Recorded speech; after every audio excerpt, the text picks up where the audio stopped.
Nos domínios da mediunidade, capítulo 23, Fascinação. A dama se levantou de maneira esquisita e, rodopiando sobre os calcanhares, como se um motor acionasse os seus nervos, caiu em convulsões, inspirando piedade. Permanecia sob o domínio de impassíveis entidades da sombra, sofrendo, contudo, mais fortemente a atuação de uma delas, que, ao envolvê-la, parecia interessada em aniquilar a sua existência. Então, existiam vários espíritos infelizes, mas um em especial queria acabar com ela. Portanto, não se trata de um caso simples, é o que ele está dizendo, né? A infortunada senhora, quase que uivando como uma loba ferida, gritava, se debatendo no piso da sala, sob o olhar consternado de Raul, que implorava a bondade divina em silêncio. Deslizando pelo chão, adquiria animalesco aspecto, apesar de estar sob a guarda generosa de sentinelas da casa. Então, estava guardada pelos guardiões da casa. Mesmo assim, ela estava agindo daquela forma, né? Aulus e o irmão Clementino seria o mentor do Raul, né?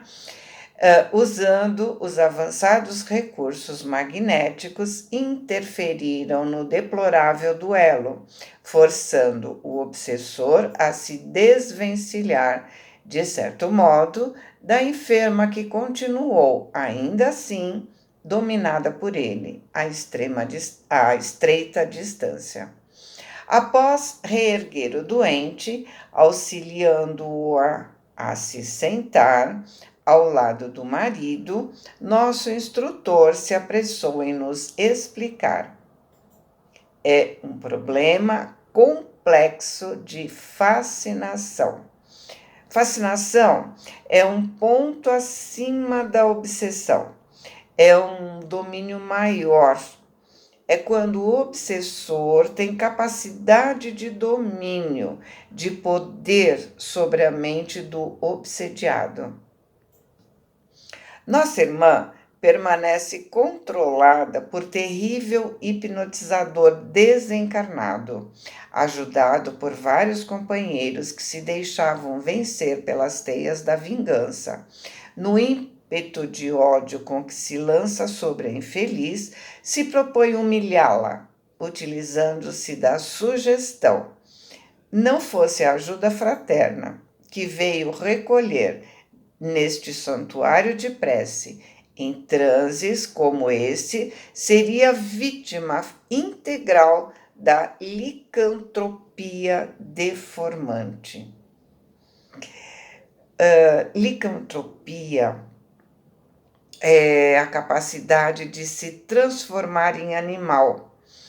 Então, no caso, né, a ideia fixa na qual a doente se acredita transformada num lobo ou num outro animal selvagem, que deforma a postura da pessoa. Se ela não tivesse ali, ela cairia nessa postura em qualquer lugar e ficaria babando, rosnando, como se ela fosse um bicho, tá? Vamos continuar. Muitos espíritos pervertidos no crime abusam dos poderes da inteligência, fazendo pesar a crueldade de um tigre sobre quantos ainda estão sintonizados com eles pelos débitos do passado.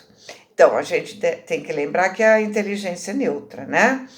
Tanto os bons quanto os maus têm capacidade de desenvolver a inteligência. A inteligência não é prioridade dos bons. Lembra do Gregório, né? No Libertação? Estão lembrados? A semelhantes vampiros, devemos muitos quadros dolorosos da patologia mental nos manicômios, em que numerosos pacientes sob intensiva ação hipnótica imitam costumes, posições e atitudes de animais diversos. Ao passo que a doente gemia de estranho modo, amparada pelo esposo e por Raul, que se esmerava no auxílio, Hilário espantado perguntou: esse fenômeno doloroso é comum?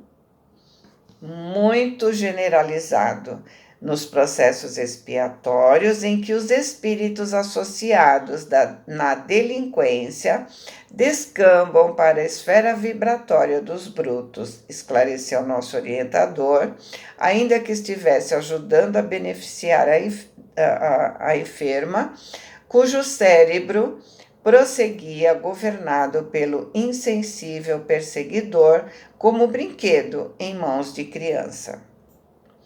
E por que não separar de vez o carrasco da vítima? E o assistente disse: calma, Hilário, ainda não examinamos o assunto em sua estrutura básica. Ou seja, precisamos lembrar sempre que toda história tem dois lados. Sem ver o outro lado, não podemos concluir nada. E ele continua: toda obsessão tem alicerces na reciprocidade. Então, muitas vezes, algoz e vítima são sócios, ou seja, gostam das mesmas coisas. Toda obsessão tem alicerces na reciprocidade, ele disse, né? Recordemos o ensinamento do nosso divino mestre. Não basta arrancar o joio. É preciso saber até que ponto a raiz dele se entranha no solo com a raiz do trigo, para que não venhamos a esmagar um e outro. Não existe dor sem razão. Atendamos assim à lei da cooperação, sem o propósito de nos anteciparmos à justiça divina. Raul, sob o controle do mentor da casa, o Clementino, né? Tentava sossegar o agitado comunicante, recordando a ele as vantagens do perdão e incutindo nele a conveniência da humildade e da prece. Meu colega se aproximou do nosso orientador e alegou aflito, como não querendo perder o fio da lição. Mas, para colaborar em favor desses irmãos em desespero, a ajuda verbal é suficiente? Não estendemos a eles simplesmente palavras, mas, acima de tudo, o nosso sentimento. Portanto, se é incontestável a nossa impossibilidade de oferecer a eles a libertação prematura, estamos doando em favor deles a nossa boa vontade, através do Verbo nascido de nossos corações, também necessitados de plena redenção com o Cristo. Ou seja, existe empatia, né? Empatia, lembra, é colocar-se no lugar do outro, entender o outro. Não são palavras simplesmente. Junto com as palavras, ele está doando sentimento, ele está doando amor. Por isso é tão importante nós termos cuidado com as palavras, porque elas saem da nossa boca com raiva, com desprezo, com ódio, com medo e com amor. E esses sentimentos envolvem quem recebe essas palavras. Então, como diz, né? É preciso conectar a língua ao cérebro.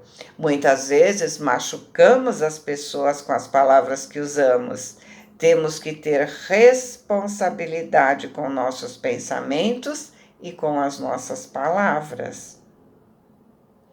E aí ele continua num tom demasiado significativo. Aulus acrescentou: analisando o passado, ao qual todos nos ligamos através de lembranças amargas, somos enfermos em assistência recíproca, ou seja, todos nós estamos nos tratando. Não seria lícito guardarmos a pretensão de lavrar sentenças definitivas pró ou contra ninguém. Porque, na posição em que ainda nos achamos, todos possuímos contas maiores ou menores por liquidar. Interrompendo a conversa, nosso instrutor se pôs ao amparo eficiente da dupla em desesperada contenda. Para o cuidado fraterno de que dava testemunho, a doente e o perseguidor mereciam igual carinho.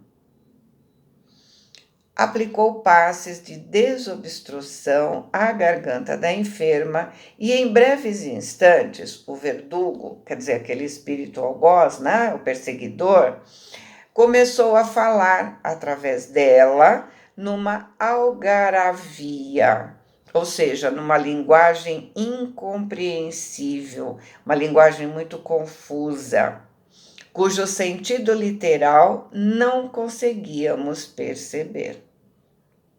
Entretanto, pela onda de pensamento que caracterizava sua manifestação, sabíamos que a ira se extravasava do seu ser.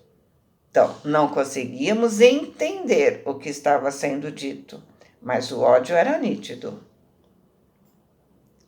Raul Silva, por sua vez, recolhendo impressões idênticas, pela dura inflexão de voz com que as palavras eram pronunciadas, procurava acalmá-los, quase em vão. Observando a enferma completamente transfigurada e percebendo a nossa interrogação muda, Aulus se deteve por alguns minutos a examinar o cérebro do comunicante e o da médium, como a sondar o seu mundo íntimo, e em seguida voltou para junto de nós. Diante da profunda apreensão que passou a dominar o seu rosto, Hilário se adiantou, inquirindo assombrado: a que causa atribuir semelhante conflito? E o orientador respondeu entristecido: tentei alguma penetração no passado a fim de saber algo. As raízes da desavença vêm de longa distância no tempo. Apesar do dever de não relacionar pormenores para não dar maior saliência ao mal, posso dizer para vocês que o enigma perdura já em pouco mais de um milênio. Nosso infeliz irmão fala um antigo dialeto da velha Toscana, aquela região central da Itália, né? Onde, satisfazendo a obsediada de hoje, se fez estrangulador cruel. Era legionário de Hugo, o poderoso duque da Provença, no século X. Pela exteriorização a que se confia, acompanho suas terríveis recordações. Reporta-se ao saque de que participou na época a que nos referimos, no qual, para satisfazer a mulher que não correspondeu ao seu devotamento, teve a infelicidade de aniquilar os próprios pais. Tem o coração como um vaso transbordante de fel. Ou seja, ele era um legionário de um conquistador, se apaixonou por uma mulher e ela, para ser agradada, queria que ele se livrasse dos estorvos que impediam que eles se unissem. Então, ele estrangula os próprios pais, só que ela não quer saber dele. E aí ele percebe que foi usado. Continuando, né? Porque o assistente se interrompeu, Meu colega, naturalmente tão interessado quanto eu em maiores revelações, pediu-lhe mais ampla penetração no passado, ao que Aulus nos recomendou aquietássemos o espírito de consulta. A voltar aos quadros terrificantes, largados ao longe por aquelas almas em sofrimento, não edificaria ninguém. Eram dois corações desesperados, no inferno estabelecido por eles mesmos. Não convinha analisar o sepulcro de fogo e lama, nas sombras da retaguarda deles. Ou seja, o importante é deixar a curiosidade de lado, né? E ajudar no que for possível. Para que ficar querendo saber fofoca, né? Restaurando a atenção no estudo que nos cabia fazer, lembrei a questão do idioma. Nos achávamos no Brasil e a obsediada ensaiava frases num dialeto já morto. Por que motivo não assinalava o pensamento da entidade que a envolvia, o seu cérebro em ondas incontroláveis, transformando-o em palavras do português corrente, como aconteceu em numerosos processos de intercâmbio sob a nossa observação? E o assistente explicou: estamos diante de um caso de mediunidade poliglota ou de xenoglossia. Ou seja, consiste no falar de forma espontânea em língua ou línguas, né, que não foram aprendidas previamente nesta encarnação. O filtro mediúnico, ou seja, a mente da mulher, e a entidade que se utiliza dele se acham tão intensamente afinados entre si que a passividade do instrumento é absoluta, dominada pela vontade que o comanda de modo positivo. O obsessor, por mais estranho que pareça, ainda está enraizado nos hábitos da sua existência há séculos. E em se exprimindo pela médium, usa modos e frases que lhes foram típicos. Ou seja, a mente dele funciona naquele idioma. Nenhum médium se comunica em outro idioma se ele não vivenciou aquele idioma em alguma existência. Então, como ela viveu com ele naquela época, ele pode se comunicar na linguagem que ele ainda está preso. Ele ainda está preso àquela situação. E Hilário objetou: entretanto, isso é atribuível à mediunidade propriamente dita ou à sintonia mais completa entre eles? E o assistente informou: o problema é de sintonia. Mas, se a doente não tivesse partilhado da sua existência terrestre como legítima associada de seu destino, o comunicante poderia se comunicar no dialeto com que ele se caracteriza? E Aulus esclareceu: positivamente não. Em todos os casos de xenoglossia, é preciso lembrar que as forças do passado são trazidas ao presente. Os desencarnados, elaborando fenômenos dessa ordem, interferem quase sempre, através de impulsos automáticos, nas energias da subconsciência, mas exclusivamente por intermédio de personalidades que lhes são afins no tempo. Quando um médium analfabeto se põe a escrever sob o controle de um amigo domiciliado no plano físico, isso não quer dizer que o mensageiro espiritual removeu milagrosamente as pedras da ignorância. Mostra simplesmente que o psicógrafo traz consigo, de outras encarnações, a arte da escrita já conquistada e retida no arquivo da memória, cujos centros o companheiro desencarnado consegue manobrar. Ou seja, o espírito não ensina o médium a escrever. Ele usa o conhecimento adquirido pelo médium em outra existência. Hilário fez o gesto indagador de aprendiz e insistiu. Então, podemos concluir que se a enferma fosse apenas médium, sem o passado de que dá testemunho, a entidade não se exprimiria por ela numa expressão cultural diferente da que lhe é própria. E o instrutor aprovou, sim, sem dúvida alguma. Em mediunidade, há também o problema de sintonia no tempo. E de olhar vago, acentuou: o fato sob nossas vistas pode ser, de certo modo, comparado às correntes d'água. Cada qual tem seu nível, as águas à flor da terra têm a serventia e o encanto que lhes são peculiares, mas somente as águas profundas guardam o tesouro educado ou inculto das enormes forças latentes que podem ser convenientemente utilizadas quando essas águas são trazidas à superfície.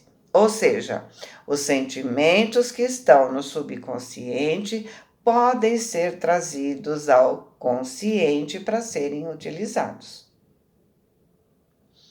A lição era de elevado valor.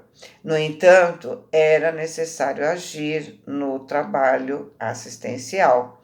Combinando nosso esforço, separamos de alguma forma o algoz da vítima, embora, segundo a indicação do nosso orientador, continuassem unidos pela fusão magnética, mesmo à distância. Companheiros de nossa esfera retiraram o espírito obsessor, encaminhando-o a certa organização socorrista. Ainda assim, a doente gritava, afirmando estar à frente de medonho estrangulador em vias de sufocá-la. Aplicando passes de reconforto nela, Aulus esclareceu: agora é apenas o fenômeno alucinatório, natural em processos de fascinação como este. Perseguidor e perseguida estão na mais estreita ligação telepática, agindo e reagindo mentalmente um sobre o outro. Gradativamente, a enferma se acalmou. Terminada a crise, perguntei ao nosso orientador sobre o remédio definitivo à dolorosa situação, ao que respondeu com séria entonação: a doente está sendo preparada, tendo-se em vista uma solução justa para o caso. Ela e o perseguidor, em breve, serão mãe e filho. Não há outra alternativa na obtenção do trabalho redentor. Energias divinas, do amor puro, serão mais profundamente tocadas em sua sensibilidade de mulher, e nossa irmã praticará o santo heroísmo de acolhê-lo no próprio seio. Em seguida, deixando-nos pensativos, caminhou no rumo do outro necessitado, enquanto exclamava: louvado seja Deus pela glória do lar. Então, o remédio do ódio é o amor. É a bênção do lar, a família, que possibilita que ódios milenares se transformem em amor. Boa semana, fiquem com Deus, amo vocês.